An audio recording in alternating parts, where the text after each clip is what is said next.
नमस्कार, मैं हूं सौरभ और इस वक्त पूरे देश में राजस्थान के करौली की बहुत चर्चा है। मंदिर के एक पुजारी को पेट्रोल डालकर क्यों जला दिया गया? हर कोई इस सवाल का जवाब जानना चाहता है। कई तरीके की बातें चल रही हैं, अफवाहें उड़ रही हैं। उन अफवाहों पर आप बिल्कुल ध्यान मत दें। हमारे 2 रिपोर्टर्स इस वक्त भी करौली में हैं और उन्होंने वहां से आपके लिए एक बहुत तफसील से बनाई गई एक्सक्लूसिव रिपोर्ट भेजी है।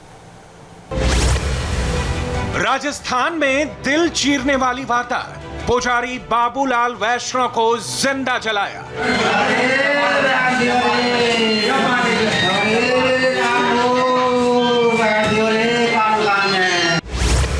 करौली में हुआ खौफनाक मर्डर, पुजारी पर पेट्रोल छिड़का और आग लगा दी।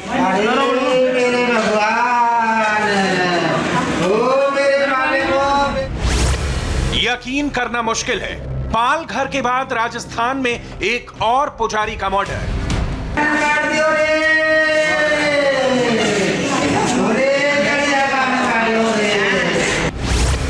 पुजारी से किसकी दुश्मनी? राधा गोविंद मंदिर के पुजारी को आग में क्यों झोंका?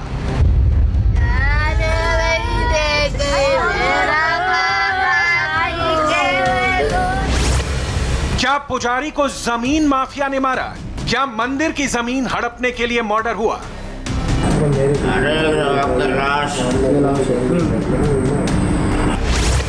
या मर्डर के पीछे बड़ी साजिश है?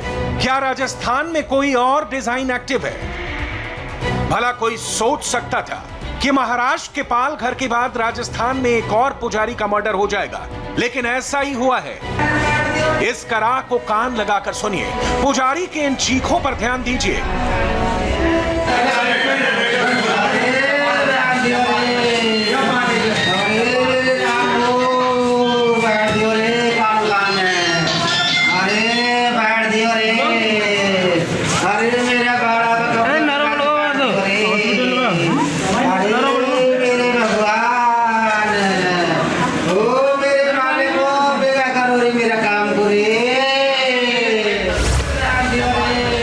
कराह के पीछे की तस्वीरें इतनी भयानक हैं कि ना तो हम दिखा पाएंगे और ना ही आप देख पाएंगे। अगर आप सुन सकते हैं तो इन चीखों को दिल थाम कर सुनिए। अगर आप महसूस कर सकते हैं तो इन चीखों के पीछे के दर्द को महसूस कीजिए। इस कराह में छिपी पीड़ा का अनुमान लगाइए।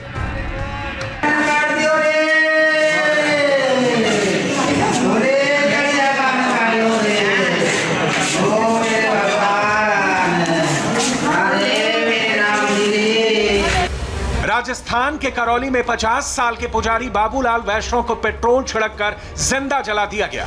हत्यारों ने धधकती आग में झोंककर पुजारी को मरने के लिए छोड़ दिया। आधे से ज्यादा जली हुई हालत में लोगों ने बाबूलाल वैष्णव को अस्पताल पहुंचाया। बाबूलाल बेइंतहा दर्द में थे। ये तस्वीरें उस खौफनाक वारदात की पूरी कहानी बयां कर रही हैं। जयपुर के सवाई मानसिंह अस्पताल का बर्न वार्ड पुजारी की कराह से कांपता रहा। पुजारी को देखकर डॉक्टर भी नहीं समझ पा रहे थे कि इलाज शुरू करें तो कहां से करें।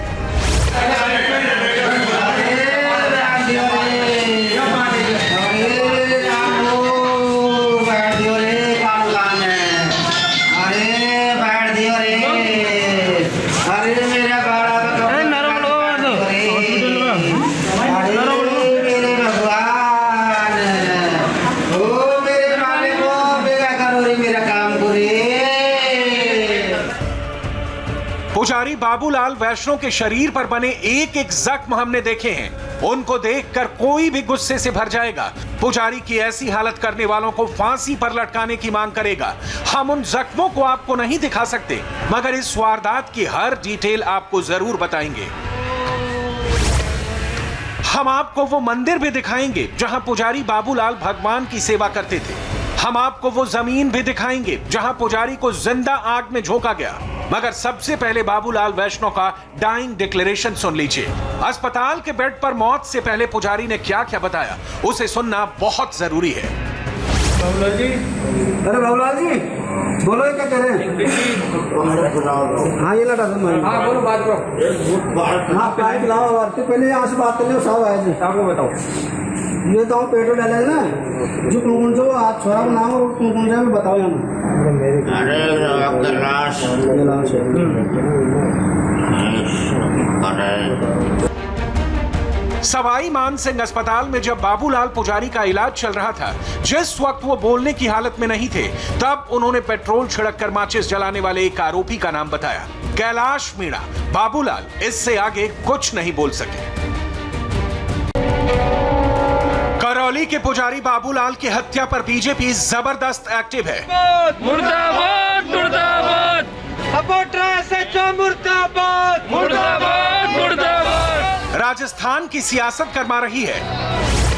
पार्टी पॉलिटिक्स से ज्यादा सोशल मीडिया पर सवालों की बौछार हो रही है। जस्टिस फॉर बाबू पुजारी जबरदस्त वायरल है। सिर्फ राजस्थान से नहीं, दिल्ली, मुंबई, बेंगलुरु, पटना, कोलकाता, भोपाल के लोग भी राजस्थान की कानून व्यवस्था पर सवाल पूछ रहे हैं।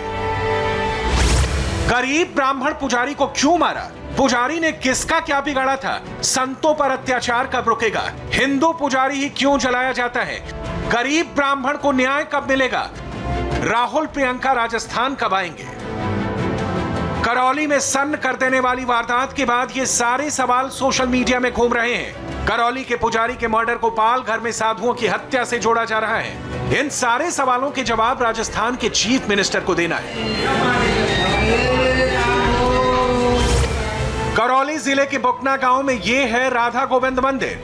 बाबूलाल वैष्णव इसी मंदिर में भगवान की सेवा करते थे। बुकना गांव के लोगों ने पुजारी की सेवा के बदले उनके परिवार के भरण पोषण के लिए 15 बीघा जमीन दी थी। पंचायत से मिली उसी जमीन पर खेती करके बाबूलाल पुजारी अपना परिवार चलाते थे। तो दो बातें अच्छी तरह से समझ लीजिए। पुजारी बाबूलाल वैष्णव किसी से कुछ मांगने नहीं जाते थे। वो पूजा करते थे और खेती करके परिवार का गुजारा करते थे। जिस जमीन पर पुजारी बाबूलाल खेती करते थे, उसी जमीन पर उनको जिंदा जला दिया गया। यहाँ इस जगह पर पुआल का ढेर था। पुजारी को यहीं नीचे गिराया गया। फिर कातिलों ने पेट्रोल छिड़क कर आग लगा दी।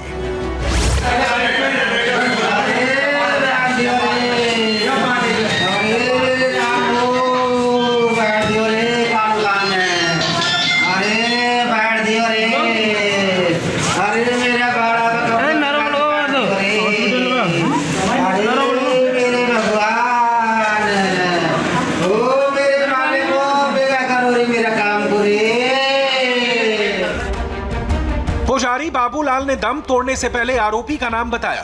पुलिस ने पहले धारा 307 के तहत केस दर्ज किया था। पुजारी की मौत के बाद धारा 302 के तहत केस दर्ज किया गया। डाइंग डिक्लेरेशन के आधार पर पुलिस ने कैलाश मीणा नाम के आरोपी को गिरफ्तार करके अपनी पीठ थपथपा ली। कालिक कथन जो है उसके अनुरूप जो है धारा 302 आईपीसी का उसमें जो है इजाद मुकदमे में किया गया है। प्रकरण का मुख्य आरोपी कैलाश मीणा जो है उसे पुलिस की टीम ने गिरफ्तार कर लिया है। कल देर रात्रि में उसे डिटेन कर लिया गया है और आगामी जो है 6 टीमें हमारी वर्तमान में लगातार फील्ड में काम कर रही हैं और बाकी जो बचे हुए आरोपी हैं उनको भी जल्दी हम गिरफ्तार करेंगे। करौली के एसपी खुद मान रहे हैं कि पुजारी की हत्या किसी एक व्यक्ति का काम नहीं है। ये मर्डर कई लोगों ने मिलकर किया है। हम करौली के बुकना गांव पहुंचे तो पंचायत के लोगों ने भी हमें यही बात बताई। पुजारी ने मेरे से कही कि सरपंच साहब मैं एक बाड़ा खोद लूँ। तो मैं भाई चलो ठीक है, बाड़ा खोदो आप, आपकी ज़मीन है, मंदिर के ज़मीन है और आपको हमने ये सौगंध दे चुका। तो बाड़ा खोदो। बाड़ा खोदा तो सर उनने ज़बरदस्ती अतिक्रमण कर दिया।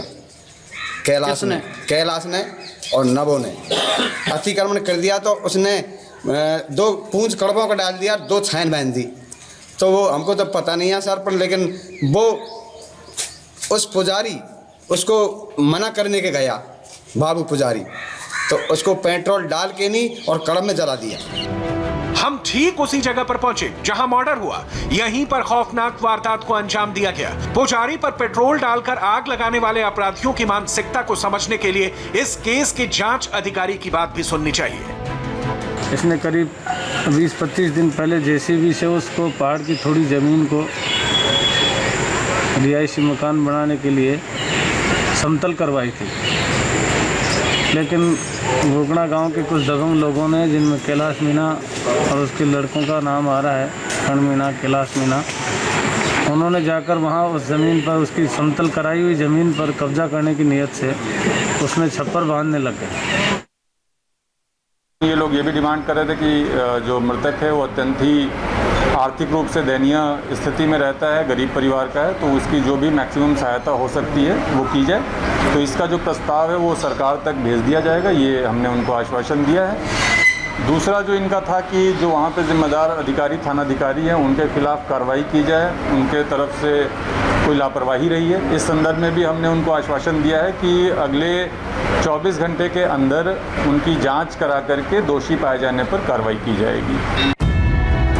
कैलाश मीणा, शंकर, नमो मीणा, किशन और राम लखन मीणा, इन सारे लोगों ने मिलकर पुजारी की जमीन पर कब्जा करने की कोशिश की।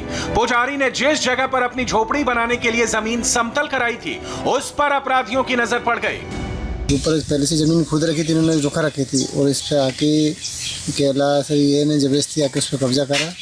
कब्जा करने मना करने गए तो उसको मारा पीटा, जो भी पेट्रोल डाल के उसको जला दिया गया है। धमकी दे के गए थे? धमकी दे दी ऐसा। अच्छा। अब हमको पूरी बात चाहिए सर, आर पार की करो। पेट्रोल ला गाड़ी में सु पैर बाग छड़का दिया और नहीं हमने पूंछ लगायो कड़प को जे मैं नहीं बा में छड़का दियो और बा में आग लगा और बा में घुसा दियो। 48 घंटे से ज्यादा समय तक पुजारी अस्पताल में पड़े रहे। उनकी चीखें तब इस चारदीवारी से बाहर नहीं निकल पाई। अगर समय रहते सरकार की नींद खुली होती तो पुजारी की जान बचाई जा सकती थी। जिंदाबाद जिंदाबाद जिंदाबाद।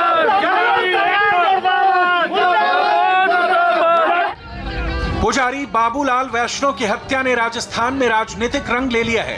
बैकफुट पर आई गहलोत सरकार का कहना है कि मुजरिमों को किसी भी कीमत पर बख्शा नहीं जाएगा। मगर सोचने वाली बात यह है कि जिस राज्य में अपराधी किसी को जिंदा जलाने से भी नहीं हिचक रहे, उस राज्य की कानून व्यवस्था कैसी है? राजस्थान के करौली में एक पुजारी को जिंदा जलाने वाली ये शॉकिंग वारदात अभी आपने देखी, और अब मैं आपको देश में खुदकुशी की 2 शॉकिंग घटनाओं के बारे में बताऊंगा। एक केस सुशांत का, जिसकी खूब चर्चा हुई, और दूसरा केस है सीबीआई के पूर्व डायरेक्टर, पूर्व राज्यपाल अश्विनी कुमार का, जिनकी कोई चर्चा नहीं कर रहा, जिसकी कोई हेडलाइन नहीं बनी। लेकिन आज मैं आपको सीबीआई के पूर्व डायरेक्टर अश्विनी कुमार की खुदकुशी केस से जुड़ी एक डिटेल बताऊंगा। आखिर ऐसा हो क्या गया कि 70 साल की उम्र में सीबीआई के एक पूर्व डायरेक्टर, एक बहुत सुलझे हुए इंसान, उन्होंने खुदकुशी जैसा खौफनाक कदम उठा लिया। हमारी इन्वेस्टिगेशन में इस सुसाइड के पीछे का जो सच सामने आया है वो भयभीत करने वाला है।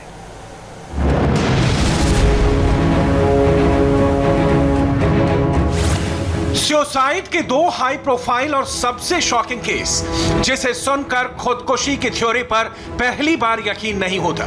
34 साल के एक्टर सुशांत सिंह और 70 साल के सीबीआई के पूर्व डायरेक्टर अश्विनी कुमार की खुदकुशी की खबर सुनकर आपके दिमाग में कई सवाल उठते हैं।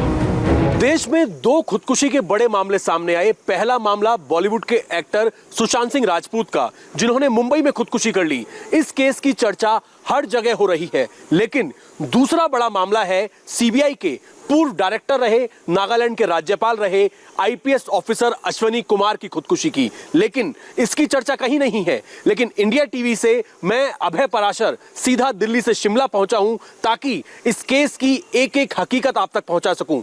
क्या अश्विनी कुमार किसी परेशानी में चल रहे थे? उन्हें खुदकुशी का रास्ता क्यों अपनाना पड़ा? क्या ये एक सिर्फ खुदकुशी ही है? इन सभी सवालों के जवाब आपको मिलेंगे मेरी इस रिपोर्ट में, जो हमने यहाँ के तमाम सीनियर अधिकारियों से बात करके आपके लिए खास तौर पर बनाई है। एक तरफ सुशांत सिंह हैं, जिन्होंने बॉलीवुड में खुद को कामयाब एक्टर के तौर पर एस्टैब्लिश किया था, लेकिन 14 जून को खुदकुशी की खबर आई थी। दूसरी तरफ 7 अक्टूबर को सीबीआई के पूर्व डायरेक्टर अश्विनी कुमार के सुसाइड के शॉकिंग केस ने सबको हिला दिया। अश्विनी कुमार की गिनती देश के उन चुनिंदा आईपीएस अफसरों में होती है जिनका करियर शानदार रहा। तो क्या डिप्रेशन एक ऐसा साइलेंट किलर है जो चंद सेकंड या चंद मिनट में जिंदगी को खत्म कर देता है? क्या डिप्रेशन सोचने और समझने की पावर कुछ वक्त के लिए खत्म कर देता है? सुशांत फिजिकली एकदम फिट थे, अश्विनी कुमार भी फिजिकली फिट थे। सुशांत सिंह डिप्रेशन की दवा ले रहे थे, अश्विनी कुमार भी डिप्रेशन की दवा ले रहे थे। सुशांत सिंह नई फिल्म डिस्कस कर रहे थे, अश्विनी कुमार रोज योग और कसरत करते थे। कई तो कामयाबी नहीं हुई इसलिए हो जाता है, कईयों का फैमिली सेटल नहीं होता, कईयों के इश्यूज होते हैं, कुछ होते हैं। ऐसा तो कोई केस है नहीं। अगर आप बैकग्राउंड में जाओ और इनके परिवार से पूछो, उन्होंने तो यही इंडिकेट किया है कि जो डिप्रेशन में थे और जब बॉम्बे में रहे तो डिप्रेशन थोड़ा ज़्यादा हो गया था। शिमला की इसी कोठी में रहने वाले अश्विनी कुमार के परिवार वालों के पैरों से जमीन उस वक्त खिसक गई जब 7 अक्टूबर की शाम को अश्विनी कुमार को फांसी के फंदे से लटकते हुए देखा। रोज की तरह सब कुछ ठीक था। दोपहर में परिवार के साथ लंच किया। शाम अश्विनी कुमार लंबी वॉक पर गए। घर से कुछ दूर मंदिर के दर्शन तक किए। वॉक से लौटने के बाद खुदकुशी की। तो उन्होंने दरवाजा तोड़ा, they broke open the doors. पहला दरवाजा तोड़ा, दूसरा दरवाजा तोड़ा, तीसरा दरवाजा खुला हुआ था। तो जो ये कपड़े की जो रस्सी होती है, क्लोथिंग लाइन जो नायलॉन की है, उसका देखा उन्होंने काट के ऊपर फंदा लगाया था और लटके हुए थे। क्राइम में जैसे फाउल प्ले एलिमिनेट हो गया, सुसाइड से हैंगिंग है, हैंगिंग हुई सुसाइड से और डेथ सुसाइड से हुई। अब ये आते हैं सुसाइड क्यों किया इस पार्ट पे। जब हमने फैमिली के स्टेटमेंट्स लिए तो कह रहे थे कि कुछ महीनों से ये मेंटली डिस्टर्ब्ड थे। सीबीआई के पूर्व डायरेक्टर अकेले नहीं थे, पूरे परिवार के साथ थे। चाहे करियर हो या फैमिली, कोई बड़ी टेंशन की बात सामने नहीं आई है। वैसे भी 3 दशक से ज्यादा पुलिसिंग करियर के दौरान अश्विनी कुमार स्ट्रेस से निपटना बखूबी जानते थे। 20-20 घंटे काम करने का अनुभव उन्हें था। सीबीआई के पूर्व डायरेक्टर रह चुके अश्विनी कुमार जो शिमला में रहते थे, उन्होंने आखिरकार शिमला में अपने घर में खुदकुशी क्यों की? क्या ये खुदकुशी ही है या फिर इसके पीछे कोई और वजह भी हो सकती है? जो डिप्रेशन की थ्योरी है वो कितनी सही है? इन सभी सवालों का जवाब जानने के लिए इस वक्त मैं पहुंचा हूं हिमाचल प्रदेश के डीजीपी दफ्तर में। यहां के पुलिस हेडक्वार्टर में हम डीजीपी के पास जा रहे हैं ताकि इन सभी सवालों के जवाब मिल सके। शिमला पुलिस केस को इन्वेस्टिगेट कर रही है। डीजीपी ने क्या खुलासा किया, हम आपको डिटेल में बताएं। उससे पहले शुरुआती इन्वेस्टिगेशन में जो बड़ी बातें सामने आई उसे बहुत गौर से सुनिए। घर में मेडिटेशन वाली जगह पर खुदकुशी की, डोर को अंदर से लॉक करके खुदकुशी की। 2 दरवाजे तोड़कर बेटा और बहू अंदर गए। बेटे और बहू ने फांसी पर लटकते हुए देखा। परिवार ने बॉडी उतारकर पुलिस को बुलाया। सुसाइड नोट में किसी को कसूरवार नहीं ठहराया। इन्वेस्टिगेशन में कोई फाउल प्ले नजर नहीं आया। तो सुसाइड केस में डिप्रेशन का कनेक्शन क्या है, ये बहुत गौर से सुनिए। लॉकडाउन के दौरान जो अश्विनी कुमार जी है ये बॉम्बे में थे अपने बेटा और बहू के पास। बॉम्बे में घर छोटे होते हैं तो एक कमरे में जब सीमित रह गए तो इनका डिप्रेशन बहुत ज़्यादा हो गया। परिवार के अनुसार इनको डॉक्टरों को बॉम्बे में भी दिखाया गया जिसकी हमको साक्ष्य मिले, बिकॉज प्रिस्क्रिप्शन स्लिप्स वगैरह हैं बॉम्बे के डॉक्टर्स की। उन्होंने इनको एंटी डिप्रेसेंट मेडिसिन्स प्रिस्क्राइब की थी। फिर जब ये यहाँ आए तो इन्होंने आईजीएमसी में चेकअप किया। वहाँ भी he was refer to a psychiatrist and MRI करने के लिए बोला गया था। वो करवाया नहीं करवाया ये अभी पता नहीं लगा, it's a matter of investigation. But largely जो एविडेंस आ रहा है कि ही वॉज अंडर डिप्रेशन। घर वालों ने पुलिस को बताया कि कुछ महीनों से सीबीआई के पूर्व डायरेक्टर डिप्रेशन में थे। डिप्रेशन के बारे में तब पता चला जब लॉकडाउन के दौरान मुंबई में थे। लेकिन डिप्रेशन एक दिन इतना डेंजरस हो जाएगा, इसकी भनक ना तो फैमिली को लगी और ना ही अश्विनी कुमार को। तो होता है, परिवार ही बोलता है there are highs and then there are lows. बाहर से आदमी बड़ा अच्छा लगता है, ठीक लगता है, लेकिन मेंटल लो जब हो रहा है इसका पता नहीं लगता।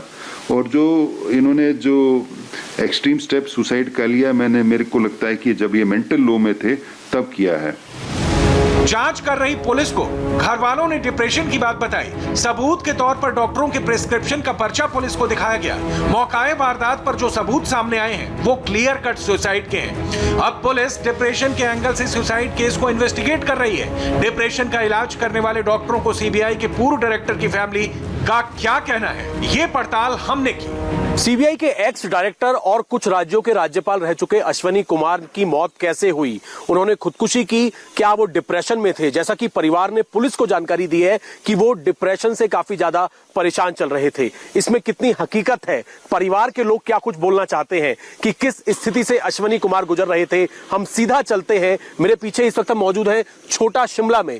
छोटा शिमला में ही अश्विनी कुमार का अपना घर है जहां पर उन्होंने खुदकुशी की थी, जहां से उनकी बॉडी मिली थी। हम सीधा उनके घर पर चलते हैं और परिवार से बात करने की कोशिश करते हैं।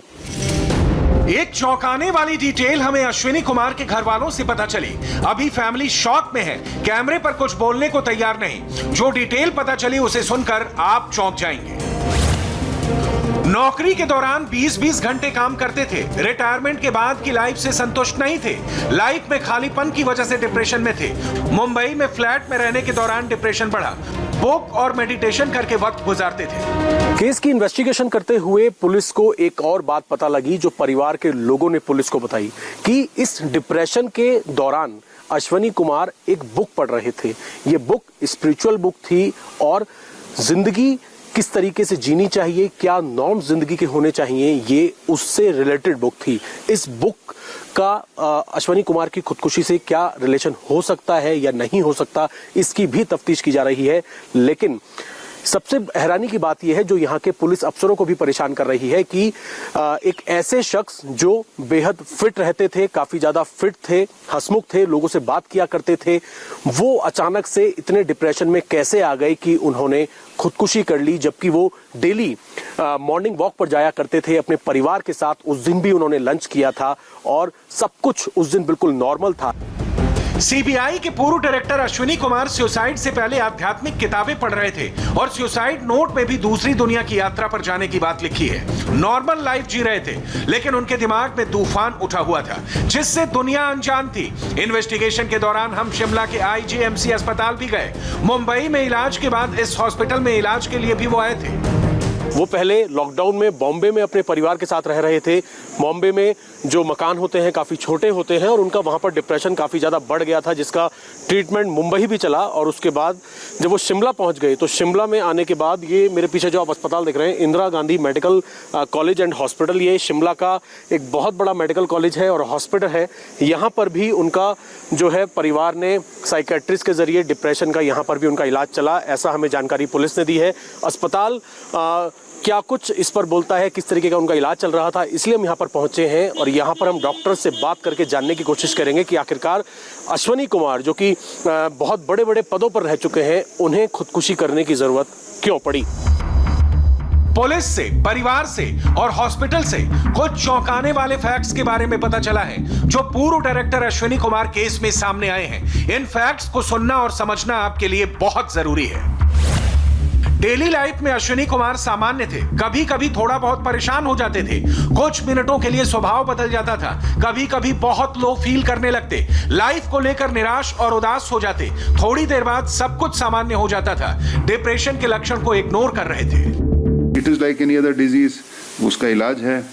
तो बट क्योंकि आप इतने मेंटली रोबस्ट रहे हो, आपको आइडिया नहीं होता कि आप किस फेज के थ्रू जा रहे हो। तो मेरे को तो लार्जली यही लगता है, इन्वेस्टिगेशन हमारी इसी तरफ पॉइंट कर रही है। जो डिप्रेशन का है, ये तो एविडेंस हमको मिला है और जो फैमिली के स्टेटमेंट है उससे भी पता लगता है। अब कितना डिप्रेशन था, this is a matter of expert opinion. कितना डिप्रेस था, इसमें कर सकते थे, नहीं कर सकते थे, but there is clear evidence that he had bouts of depression. कई बार डिप्रेशन से जूझ रहे लोग अचानक से लो फील करते हैं और आत्मघाती कदम उठा लेते हैं। यह सब चंद मिनट या सेकंड में हो जाता है। यही वजह है कि डिप्रेशन को साइलेंट किलर कहा जाता है। ऐसा ही सुशांत सिंह के साथ हुआ था और ऐसा ही सीबीआई के पूर्व डायरेक्टर अश्विनी कुमार के साथ हुआ। 3 दशक से ज्यादा टफ और स्ट्रेसफुल जॉब में रहे अश्विनी कुमार पुलिस महकमे में एएसपी से डीजीपी तक और सीबीआई डायरेक्टर से नॉर्थ ईस्ट में टेरर प्रभावित स्टेट के गवर्नर तक करियर के दौरान मुश्किल केस को हैंडल किया। लेकिन डिप्रेशन के डंक ने अश्विनी कुमार जैसी शख्सियत को भी फांसी के फंदे पर झूलने को मजबूर कर दिया। और आज दिन भर सिर्फ करौली या फिर शिमला की इन घटनाओं की बात नहीं हुई, हाथरस मामले में भी नए ट्विस्ट आने लगे हैं। केस की जांच कर रही है एसआईटी, अब गांव वालों से पूछताछ कर रही है। आज भी कई लोगों से लाश जलाए जाने वाली रात की डिटेल्स ली गई। इस बीच हाथरस का एक और वीडियो भी वायरल हो गया, जिसमें सफेद रंग का एक डिब्बा दिखता है और दावा यह है कि उसके अंदर हैंड सैनिटाइजर था। तो क्या हाथरस की निर्भया की लाश को हैंड सैनिटाइजर से जलाया गया? इंडिया टीवी की टीम ने इस वीडियो की पूरी तफ्तीश की।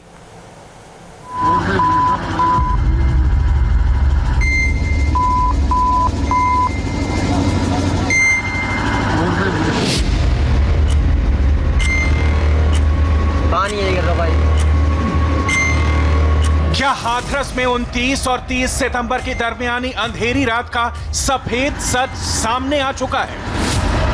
क्या यूपी पुलिस ने हाथरस की पीड़िता की लाश पर हैंड सैनिटाइजर फेंका? क्या हैंड सैनिटाइजर से लाश जलाई गई? पीड़िता की अंत्येष्टि की जगह ठीक बगल में रखा सफेद रंग का यह डिब्बा तेजी से वायरल हो रहा है। डिब्बे पर बड़े बड़े अक्षरों में लिखा है हैंड सैनिटाइजर और नीचे देखकर ऐसा लगता है कि यह डिब्बा 5 लीटर का था। तो क्या यूपी पुलिस ने हाथरस की निर्भया की लाश पर यह पूरा डिब्बा उड़ेल दिया? हाथरस के सबसे ताजा वीडियो में 29 और 30 सितंबर की दरमियानी रात के कितने राज छिपे हैं?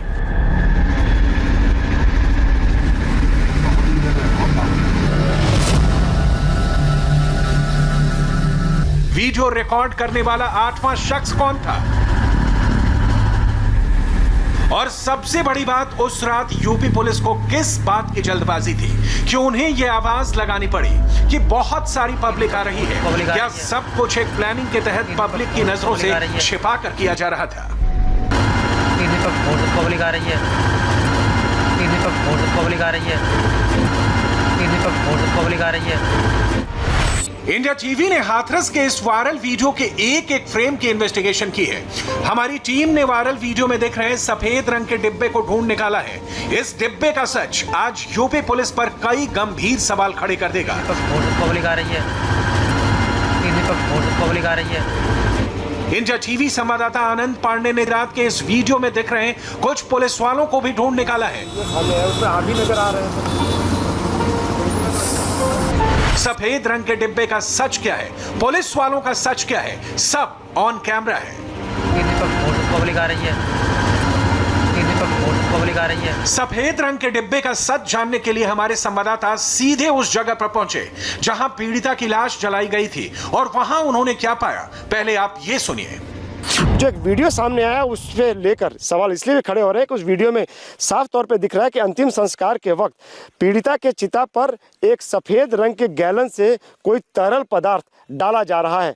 अब उस तरल पदार्थ को लेकर ये सवाल उठ रहा है कि आखिर उस गैलन के अंदर क्या था जो चिता के ऊपर डाला जा रहा था। परिवार से पूछने पर परिवार कह रहा है कि चूंकि परिवार यहाँ मौजूद नहीं था तो परिवार साफ तौर पर अनभिज्ञता जता रहा है। हालांकि पीड़िता के भाई ने ये जरूर कहा है कि उन्हें ये नहीं पता कि उस गैलन के अंदर क्या केरोसिन था या कोई और ज्वलनशील पदार्थ था। लेकिन जब बार बार पुलिस और प्रशासन से पूछा गया तो पुलिस और प्रशासन के पास भी इसका कोई जवाब नहीं है।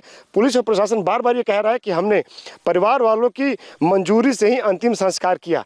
हालांकि जो वीडियो सामने आया है अंतिम संस्कार का वो एक अलग ही कहानी बता रहा है। हाथरस के इन्वेस्टिगेशन में सफेद रंग का ये डिब्बा एक नया एंगल लेकर आया है। ध्यान देने वाली बात यह है कि रात का ये वीडियो अब वायरल हुआ है, लेकिन इंडिया टीवी संवाददाता कुमार सोनू जब 1 अक्टूबर की दोपहर ग्राउंड जीरो पर पहुंचे थे तो उस वक्त भी ये डिब्बा वहीं मौजूद था। यानी वायरल वीडियो में जिस डिब्बे से लाश पर कुछ छिड़का जा रहा था वो बिल्कुल सही है। अब आप 1 अक्टूबर की ये रिपोर्ट देखिए। यहाँ पर आनन फानन में जो है पुलिस ने, यूपी पुलिस ने 29-30 की रात को तकरीबन 2:30-3 बजे के करीब यहाँ पर उसका अंतिम संस्कार किया और हवाला दिया गया कि लॉ एंड ऑर्डर की सिचुएशन बिगड़ सकती है। इस वजह से जो है आनन फानन में रात को उसका अंतिम संस्कार किया गया। यह डिब्बा हैंड सैनिटाइजर का था जो काफी ज्वलनशील होता है, मगर सवाल यह है कि उस रात इस डिब्बे में था क्या? हैंड सैनिटाइजर था, पेट्रोल था या फिर केरोसिन तेल था? फिलहाल इस वक्त इस सवाल का जवाब कोई नहीं दे रहा। और ये जो गैलन से कुछ डाला जा रहा है चिता के ऊपर, ये क्या है सर? ये अब ये सर उधर जो रहे होंगे, जो उपस्थित तो उन्हीं लोगों को जानकारी होगी। लेकिन ये तो इसी थाने के बताए जा रहे हैं जो हम लोग पीएससी से है ना सर, ये जिले के जो होंगे उनसे जानकारी। लेकिन इतने दिन से आप लोग यहाँ पे तैनात, आपने कभी तो इन पुलिस वालों को देखा होगा इसी थाने के ये हैं तो ये लोग हम लोग बाद में आए। लेकिन अगर मान लीजिए इसी थाने के पुलिस वाले हैं तो यहाँ तो आते ही होंगे क्योंकि उनके थाने के अंदर का मामला है। मैं तो जब ये काम हो चुका है इसके बाद में लगी है। कल वीडियो आया वही तो है ना, यहाँ कुछ बहुत क्लोज है, इसमें कोई क्राइम ब्रांच का भी है। ये हाथ में क्या है? देखना बता रहे हैं लोग, बता रहे हैं कि सैनिटाइजर बता रहे हैं लोग। सैनिटाइजर तो हेलो डाला जा रहा है। परिवार ने शुरुआत से ही पुलिस की कार्यवाही पर शक जताया है और अब सफेद रंग के डिब्बे का वीडियो सामने आने के बाद सबके मन में यही सवाल है कि उस डिब्बे में था तो क्या था। क्या आपके हिसाब से क्या हो सकता है उस गैलन में जो चिता के ऊपर डाला जा रहा है? वो ऐसा अंदाजा नहीं ला सकते क्या हो सकता है, मिट्टी का तेल है या पेट्रोल है या क्या है, इसमें तो जो डाला है वही बता सकते हैं क्या है। लेकिन आप लोग पूछना चाहिए, आप मेरी बहन है। बिल्कुल नहीं, हम लोगों ने क्यों क्या किससे आप उसको डाल रहे चिता के ऊपर, क्या है वो? हमने अगर पूछेंगे तो कौन बताएगा, कोई बताने वाला नहीं है, कौन बताएगा। इन्वेस्टिगेशन के अगले राउंड में हमने उन पुलिस वालों को ढूंढने की कोशिश की जो वायरल वीडियो में दिख रहे हैं, क्योंकि सफेद रंग के डिब्बे और हैंड सैनिटाइजर का सच उन्हीं को पता था, मगर ज्यादातर पुलिस वालों से हमें कोई जवाब नहीं मिला। हाथरस की बेटी के अंतिम संस्कार का एक वीडियो वायरल हुआ है जिसमें ये नज़र आ रहा है कि कोई भी घर का शख्स मौजूद नहीं है और अनजान जो लोग हैं और कुछ पुलिस वाले हैं उस बेटी का अंतिम संस्कार कर रहे हैं। तो उस दिन से लेकर आज तक यहाँ पर पुलिस का भारी बंदोबस्त है और इसमें जो पुलिस वाले हैं उनके बारे में हम जानकारी लेते हैं। सर, ये जो वीडियो है, जो हाथरस की बेटी का जो वीडियो है जिसमें अंतिम संस्कार के जो पुलिस वाले दिख रहे हैं, क्या आप इनमें पहचानते हैं किसी को? जी नहीं।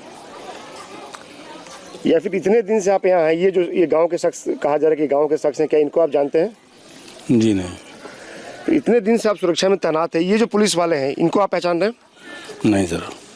लेकिन आप लोग इतने दिन से यहाँ सुरक्षा में तैनात है, ये पुलिस जो है, जो पुलिस वाले वर्दी में इसमें दिख रहे हैं, उनको तो पहचानते होंगे आप लोग? नहीं। अभी तो यहाँ पे आए इतने दिनों में 15 दिन। हम हमारे सामने कोई नहीं आए। और ये जो गांव वाले जो दिख रहे हैं सर, इसमें ये क्या है, गांव वाले हैं? कौन है ये गांव वाला? हमने आज तक देखे नहीं कौन गांव वाला यहाँ है, किसका है नहीं है फोटो। ये जो अंतिम गांव वाला हमारी कोई मुलाकात ही नहीं है यहाँ। ये लोग यहाँ तो आए ही होंगे, इस घर पे आए होंगे, उनके थाने का मामला है, उनकी चौकी का मामला है। आपने कभी तो देखा होगा उनको? आपने देखा ही नहीं इनको? तो ये इस वीडियो में जो पुलिस वाले दिख रहे हैं जो अंतिम संस्कार के मौजूद हैं और जो कुछ लोग हैं जो कि जिनको ये बताया गया, ये दावा किया गया वो गांव के ही हैं, उनको भी जो पुलिस वाले यहाँ तैनात है वो कह रहे हैं कि उनको नहीं पहचानते हैं। इनका कहना है कि ये यहाँ की फोर्स नहीं है, बाहर की फोर्स है। हालांकि ये जो फोर्स है यही पीड़िता के अंतिम संस्कार से लेकर आज तक उसके घर की और उसके गाँव की सुरक्षा में तैनात है। अंधेरी रात के सफेद सच की तलाश में हम लगातार कोशिश करते रहे और आखिरकार हमें वो पुलिस वाला मिल गया जो इस वायरल वीडियो में दिख रहा था, मगर कैमरे पर इन्होंने कुछ भी साफ साफ कहने से इनकार कर दिया। सवाल है क्यों? लक्ष्मण जी, सर, एक जो अंतिम संस्कार के जो वीडियो सामने है उसमें आप भी नजर आ रहे हैं।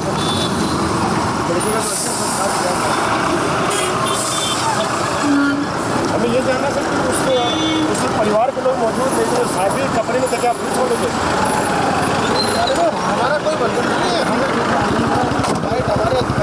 लेकिन आप तो उसमें थे ना, वीडियो में आप दिख रहे लकड़ी डालते हुए, वो गैलन में क्या था सर? गैलन में आधी रात को जब हाथरस की बेटी की चिता जल रही थी तो इसी गैलन से बार बार चिता पर कुछ तरल पदार्थ डाला जा रहा था। आखिर इस गैलन में क्या था? किस किस्म का तरल पदार्थ था? क्या कोई ज्वलनशील पदार्थ था? इन तमाम सवालों को जवाब जानने के लिए हमने हाथरस के एसपी विनीत जायसवाल से संपर्क किया।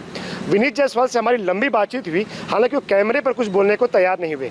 उन्होंने कहा कि उस वक्त वो इस जिले के एसपी नहीं थे, लिहाजा उन्हें इस घटना के संबंध में और अंतिम संस्कार के वक्त क्या क्या हुआ इसकी जानकारी नहीं है और बेहतर होगा कि प्रशासनिक अधिकारियों से इस बारे में जवाब जाना जाए। हालांकि एसपी ने ये जरूर कहा कि अगर परिवार को अंतिम संस्कार को लेकर कोई शिकायत है या कोई सवाल है और इस गैलन में क्या था जो बार बार चिता पर डाला जा रहा था, अगर परिवार को इसको लेकर कोई शक है या कोई सवाल है तो परिवार ने जरूर ये तमाम सवाल और शक एसआईटी के सामने रखे होंगे जब एसआईटी ने परिवार वालों का बयान दर्ज किया था। यानी कि पूरा मामला जो है वह एसआईटी की जांच के दायरे में है और आखिर इस गैलन के अंदर किस किस्म का तरल पदार्थ था, क्या सैनिटाइजर था या कोई ज्वलनशील पदार्थ था या कोई और चीज़ थी, इन तमाम सवालों के जवाब एसआईटी की जो फाइनल रिपोर्ट है उससे पता चलेगा। कैमरा पर्सन मुकेश कुमार के साथ अनंत प्रकाश पांडे, इंडिया टीवी, हाथरस। और अभी रामविलास पासवान का पार्थिव शरीर पटना पहुंचा है। एयरपोर्ट पर उन्हें श्रद्धांजलि देने के लिए बिहार के कई बड़े नेता भी मौजूद हैं। इसकी तस्वीरें आपको दिखाएंगे एक ब्रेक के बाद।